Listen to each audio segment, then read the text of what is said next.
G'day guys, welcome to a beautiful Sunday here in Melbourne. There is no wind, the skies are blue, the sun's out, it's crisp, it is magnificent, and the sun is just shining on us. And this is no fluke, this is real. This is an incredibly exciting time to be a Carlton supporter. With that excitement brings a lot of nerves and anxiety, and the more I think about those nerves and that anxiety, this is essentially an unfamiliar position our club finds itself in. And we made a prelim final last year. I'll get to that shortly. But if you are anxious and a bit nervous, even on the back of a 63-point spanking of a really decent football team who've been a powerhouse of this competition for such a long time. And you're still worried. Well, let's put it on the table right here, right now. The only disappointment that will come this year is if we don't win the grand final. And that is not even jumping the gun. That is just the reality of the situation. Now, obviously only one team can win that grand final, and there's nothing wrong with disappointment or failure. Okay, we are putting ourselves in such a strong and powerful position to be challenging to bring home number 17. And it is on. It is fucking on. It was such a privilege as a supporter and as a long-time supporter to be there on Friday night at the MCG, to witness a brutal, powerful, clinical, and exquisite and brilliant performance, a four-quarter performance, really, when you think about it, by our football team. That brilliance, though, is on the back of just pure hard work and contest, enthusiasm, energy. 9 goals in the last quarter and a blistering first half doesn't happen unless you bring the work rate, you bring the heat. And although Geelong did come, not so much with a rush, but they did kick 3 goals in that third quarter, and not for 1 minute was I worried. I think we, for the most part, probably let them to a certain extent back in the game in that period, but I was super confident once that three-quarter time siren sounded and the boys were able to regroup. Voss could address them. The leaders, were able to talk to their lines, that we would come out in that last quarter and put that game to bed. And I don't think, just listening to Chris Scott and also just watching the body language of the Geelong players in that last quarter, that they ever truly believed that they were going to win that game. So that makes it pretty bloody sweet. But I will repeat, the only disappointment that will come this year now is if we don't win the grand final. And that's the way we should be from a fan perspective. And this is the way I'm viewing it now. We are in it. We are in it right up to our eyeballs. And being there on Friday night, and I'm sure if you watched it on the TV that it would have come across exactly the same as anyone who was there at the ground. But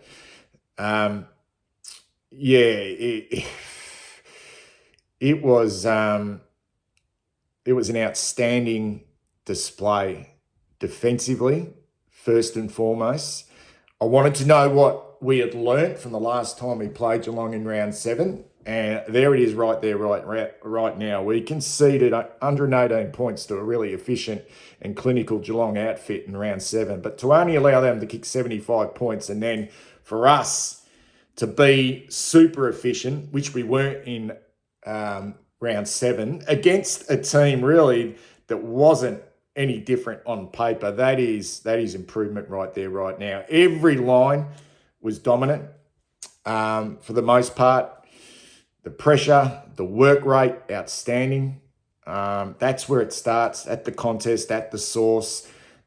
Right from the opening bounce, it almost felt like that we bullied a team that, for the most part, has bullied us for 15, 20 odd years. My only small criticism of our, and this is nitpicking, of our defensive acts, which were for the whole night just incredible. I don't think I've seen us tackle and harass in numbers like I did on Friday night, and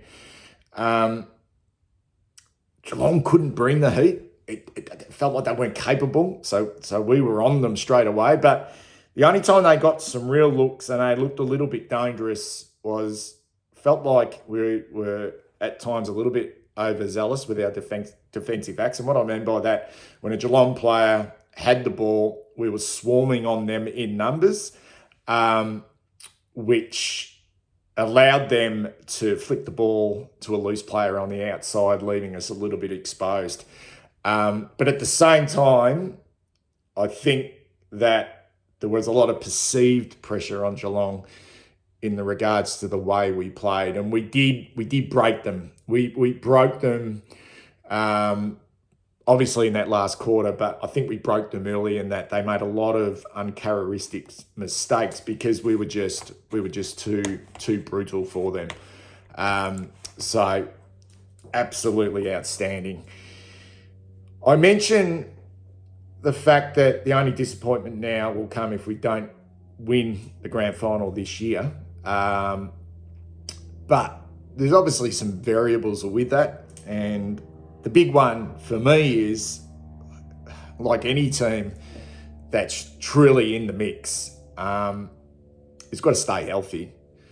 And right now we are probably the best, apart from Doherty and JSOS, who we won't get back. We are starting to look really healthy. And with that feels like it comes with an element of luck. I was sort of watching that game on Friday night and how dominant Jacob Wiedering was, and it's no surprise. He's just a brute. But I sort of thought, because we have some of the best players in the competition, and when you are a serious contender, of course you're going to have elite players of the competition. I don't think we necessarily rely on those top-end talent as much as we did in the past, because our role players have become so confident and so important for us, and they clearly know their role. I mean, I think they're really valued for their role. But when I looked at Jacob Wiedering's game, not only last night, but really for the whole year, what would it be like if we didn't have him? And just sort of waiting in the wings, we have a Lewis Young and Sam Durden as that big key defender, and I just don't think those two boys cut it. So it has to be an element of luck, of staying healthy. So touch wood with that. And the other thing, I suppose, is a variable is we are peaking right here, right now. This is some extraordinary form that we're in. And it's funny, though, when I think of that, because there has to be some ebbs and flows, you would think, before the end of the year. We're in the home and away season, and then the finals are a completely different season. So there will be some ebbs and flows. And I just hope we're not peaking too early, but almost feels like we need to be playing super football at the moment, because you need to position yourselves really strongly, particularly when you have a team like the Sydney Swans who are on top of the ladder and look like they're going to remain there, and you want to finish top two. You've got to finish top two, I think, this season to really give yourself an advantage. So we're there at the moment, and I see us actually staying there. I really do. Well, there's no reason why we can't stay there. And if I compare it to last year, I mean, we made we made a prelim final last year, and we got out to a 5-goal lead in that first quarter, and we went that far away. It felt like we went that far away, but once that game finished, it felt like we were a little bit too far away, and our time wasn't right. We weren't ready. Everything felt like a bonus last year. Everything felt like a dream. Is this actually happening? You know, the second half of the year, we got on that roll and the 2 finals wins. I don't think we ever, well, I didn't anyway, truly believe that we were a serious contender last year. And it ended up that way. And I keep going back to this, guys. I really do. I mean, this year we are consistent, really consistent. This year feels really measured. We've battled. We've battled with at times a shallow squad because of injuries. We've had probably as tough sort of a campaign than any other team in regards to playing top quality opposition week in, week out. So we are hardened. We are hardened. It's probably been the best thing for us. And as Voss always said, right from the start of the season, he always said that in order, I think, to seriously put yourself as a serious contender to win a grand finals, you have to be a really consistent home and away football team, and we weren't that last year. We are that now. I feel really confident in games that we can adjust, we can turn it around, we can reset. Our best players are really mature, and our role players are solid citizens, steady, solid citizens, not over the top, not flimsy, consistent and strong. Yeah, consistent and strong. And with that brings confidence. Great win. And more challenges will await this football team of ours, and we look forward to those challenges. And what I mean by that is we brought the heat, which made Geelong panic. They couldn't handle it. We've seen that with us in the past, particularly, I think, when Sydney turned the heat up on us in that game at the SCG. And I take us back really to the Collingwood game, where I thought they were, when they got us, and it was a close game, but they were a little bit undermanned in that game. I think we went into that game favourites, but they brought the heat. So they are the big tests that await us, and they will come. And will we be able to face that head on against a team that is capable of bringing the type of heat that we're bringing on a consistent basis now? And I think we are. I really do. So there you go. Let's have a look, guys, at our players, which I like to do each week. Let us know in the comments below. Were you at the game? What did you think of the atmosphere? What did you think of that last quarter? Are there any worries for you moving forward?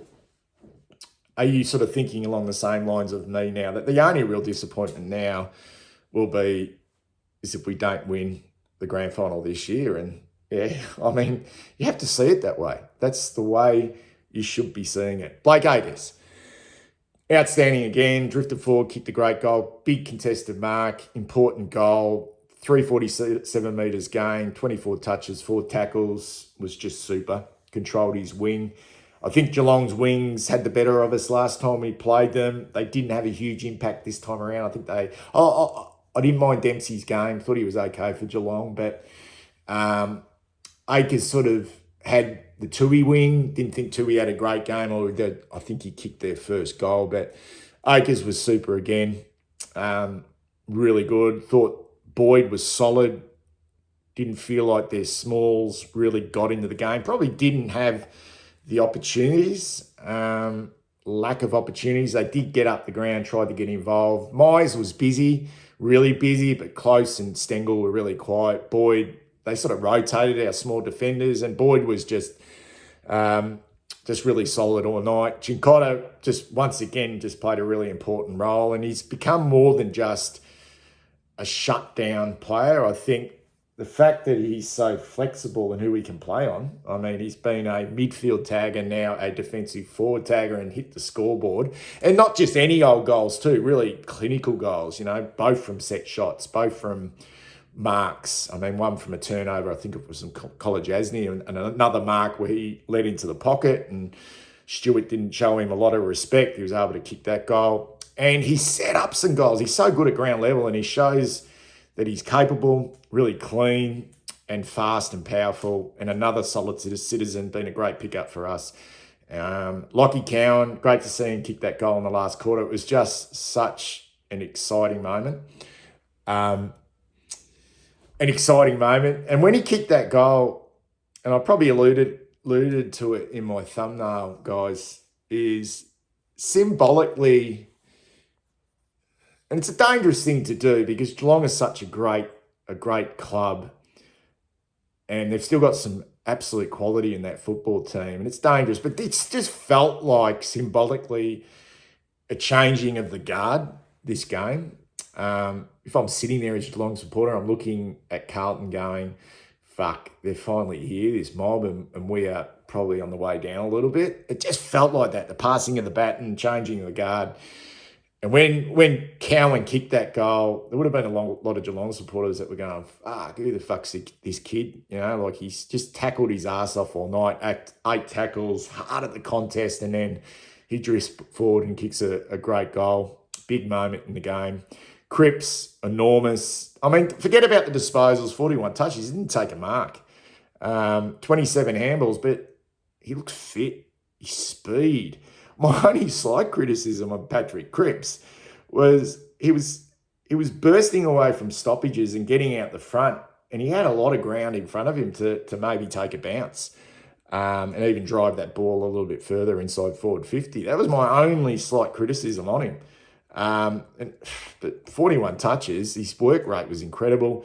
Curnow, he just had one of those nights where I suppose everything fell his way, but 5 goals, 3 of those from snaps, 1 from a free kick, I think, or 2 from a free kick. I can't remember, but he kicked well, dangerous. They couldn't really control him.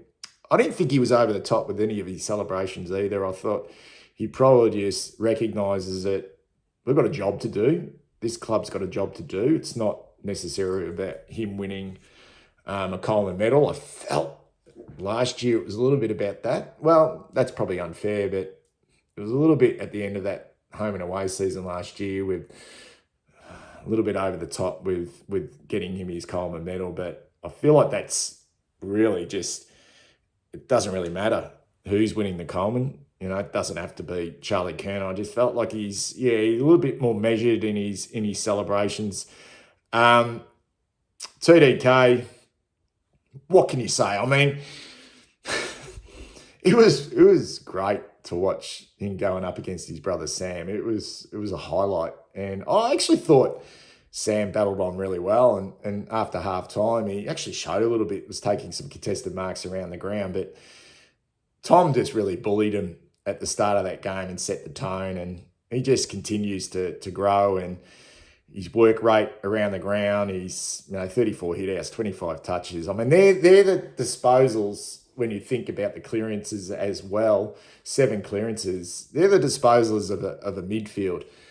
So we talk about Walsh, and we talk about Cripps, and we talk about Hewitt, and we talk about Hollins and Kennedy going in there, and we'll get Shearer back. But he's racking up midfield numbers, and not just doing it with hat kicks forward. He's swarming onto the ball and taking ground and kicking the ball long. So he's an extra mid that can contest in the ruck. Durden came on late, did his role. only had the one disposal, but I think he set up a couple of goals with some defensive acts, which were good. I didn't think Orazio was that bad. I mean, I know he was subbed out, but he had some moments. He played. I watched him really closely. In fact, I was going to do a video at the start of the game, but I think he may have started on the bench, Orazio. But I was going to do a video of just keeping the camera on Orazio to see what he's actually doing. But when he came on, he went to the wing, and he pretty much played the majority of his time on the wing. I think in the second quarter, he went forward for a little bit. But, yeah, he was in the wing rotation with Akers and also Ollie Hollins. And I didn't think he was that bad in his role as the winger. But when you're winning games of football like that, you just sort of think, well, there's not many there's no real bad performances. It takes a real collective, a real team effort. So it'll be interesting, though, to see what happens now with Chera. Cottrell may be due back over the next 2 or 3 weeks. What happens to Orazio, whether he's keeping the seat warm or the bed warm for someone else to come in. But he was subbed out, and I don't think it was for an injury. Fogarty worked really hard against his former side. There's nothing pretty about what Lockie Fogarty does. He's laid the 4 tackles, good connector, 15 touches. He's another one of those solid citizen role-type players that become really important for us. Georgie Hewitt, I thought, just had a super consistent night. I think he's having a really consistent football season. 24 touches. He's had the 6 clearances as well. Just worked in really well with the 2 main guys in Patrick Cripps and Sam Walsh, who they're the stars of the show. But I feel like George Hewitt's just getting under the guard somewhat this season. And I've already spoken about not so much my love for Elijah Hollins, but he's the player. I mean, he doesn't cover the ground with any great speed. He looks a little bit like he's a little bit sore sometimes the way he runs, but he's really smooth, and he frustrated me a little bit in the third quarter because I think 3 times in a row he wanted to kick the ball on his left foot. I know he's not a bad kick on his left foot, but a couple of times there from a set position he was kicking the ball on his left foot. But he's just so classy, so classy. Ollie was okay. He was okay on that wing. I think he's playing reasonable football at the moment. It was nice to see him drift forward and kick that goal as well. Kemp, I think he actually did a better job when he went to Jeremy Cameron, which was quite surprising than what Gov was doing on Cameron. I think Cameron was the only player really looking like he could not necessarily break the game open, but he looked threatening throughout the night. And I think Kemp did a pretty bloody good role on him, particularly after half-time. Kennedy had big numbers, 31 disposals, but I felt like I spent a lot of the night criticising him with his turnovers and some of his mistakes, but he's had a big night statistically. It's a good position to be in with Adam Cherry coming back in, because I think Cherry needs to come back in to this football team, and to see who is going to make way for Chera is going to be fascinating. Gov, as I mentioned, I thought I'm not quite sure if he was zoning off and team defence, but felt like he gave Cameron a little bit too much space at times. But he's ended up being okay. 14 disposals. Harry, just excellent at the moment. Just excellent with his work rate and great finishes. I think the fact that they played the Conning in the ruck probably played in our hands, really. I think they were a little bit undersized down there. College Asney, Jack Henry. It's always going to be a battle for Geelong to hold those 2 boys, and to get 8 goals between the 2 big fellas was a good night out. But then we got goals from other players as well. Nick Newman, I really did think throughout the night that he was our best player. And I've looked at the stats. He's only had 19 disposals, but everything he did was just outstanding. And what a super important player he has become for us. Not just this year. He was outstanding last year as well. And what sort of, not so much shits me, but he's now being noticed, really noticed. for All-Australian. I thought he was nearly All-Australian last year and he wasn't even noticed. But his performance on Friday night was just brilliant. Oh, he's probably the best game I've seen him play. Front and square, fast. Another one who didn't carry on as much as he's done in the past with his goals. He loves the goal and he shows great enthusiasm and energy, but it wasn't over the top. There was a job to do. But he's 3 goals, super efficient, real goal sneak game. Saab was great, loved his game. Gave us plenty of rebound, really strong, really quick. Looks in really good nick at the moment. Maybe that rest that he had when he had his hamstring injury is going to pay us back now because he doesn't have that full season. He had that period off. Sam Walsh, he does it every week, but it's almost like I'm from Geelong. I went to St. Joseph's. I played at the Geelong Falcons, but I love the Carlton Football Club and I want to show Geelong fucking how good I am. And he did exactly that. 640 metres a game, kicked the ball long, kicked a great goal, extraordinary work rate. It's very, very hard to combat that if you are someone who's trying to go with Sam Walsh, that he's just going to run. He's not the most beautiful player by foot. His finishing's not always great, but you can't fault what he's able to do. He's just, he's had an outstanding night, 5 tackles as well. I mentioned Jake Awita in his game before, and he just never gave Big Tomahawk a sniff. And Zach Williams didn't hit the scoreboard. He didn't kick a goal. 11 touches, and when you kick, what was it? What did we kick in the end? We had 21 goals, and Zach Williams hasn't hit the scoreboard, but he's played his role. He looked quick. He looked lively. He set a few up, so it wasn't a poor night by Zach Williams, and I'm sure his opportunities will come over the coming weeks in our front half. Anyway, guys, that's 27 minutes. Not